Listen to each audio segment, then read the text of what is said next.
Assalamualaikum warahmatullahi wabarakatuh. Perkenalkan, nama saya Bisri Hafiz Kawirian. Saya mahasiswa IAIN Samarinda, Fakultas Syariah, Prodi Hukum Tata Negara semester 4. Di sini saya akan menjelaskan tentang materi di pertemuan kelima, yaitu dengan judul Sejarah HAM.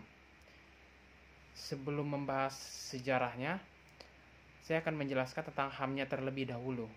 HAM atau Hak Asasi Manusia adalah seperangkat hak yang melekat pada manusia yang diberikan oleh Tuhan Yang Maha Esa sejak kita lahir. Karakteristik HAM itu tidak dapat dicabut atau tidak dapat dihilangkan oleh siapapun, tidak dapat dibagi, karena setiap orang itu sudah mempunyai haknya sendiri.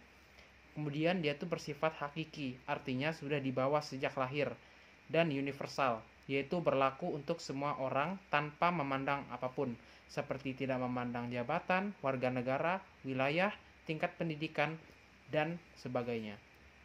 Kemudian untuk macam-macam HAM, yang pertama itu ada hak asasi pribadi, yaitu hak asasi yang berhubungan dengan kehidupan pribadi manusia. Contohnya, itu hak beragama. Kemudian ada hak menentukan jalan hidup, hak berbicara, dan lain-lain. Kemudian yang kedua ada hak asasi politik, yaitu yang berhubungan dengan kehidupan politik. Contohnya, hak mengeluarkan pendapat, ikut serta dalam pemilu, dan berorganisasi. Kemudian yang ketiga ada hak asasi ekonomi, yaitu hak yang berhubungan dengan kegiatan perekonomian. Itu contohnya, hak memiliki barang, menjual barang, mendirikan perusahaan, berdagang, dan lain-lain. Kemudian yang keempat ada hak asasi budaya, yaitu hak yang berhubungan dengan kehidupan bermasyarakat. Contohnya, hak mendapatkan pendidikan, hak mendapatkan pekerjaan, hak mengembangkan seni budaya, dan lain-lain.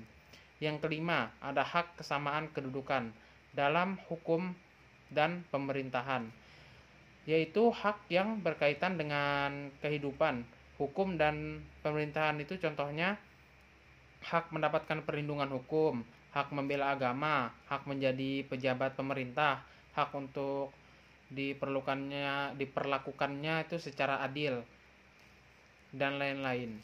Kemudian yang keenam ada hak untuk diperlakukan sama dalam tata cara pengadilan. Contohnya itu seperti dalam penyelidikan, dalam penahanan, dalam penyitaan, dan lain-lain. Kemudian kita masuk ke sejarahnya. Untuk sejarah HAM, itu secara formal konsep mengenai hak asasi manusia itu lahirnya itu pada tanggal 10 Desember 1948. Ketika PBB memproklamirkan Deklarasi Universal HAM yang di dalamnya itu memuat 30 pasal yang semuanya memaparkan tentang hak dan kewajiban umat manusia secara eksplisit. Jadi itu saja yang bisa saya sampaikan, kurang dan lebihnya saya mohon maaf. Saya akhiri. Wassalamualaikum warahmatullahi wabarakatuh.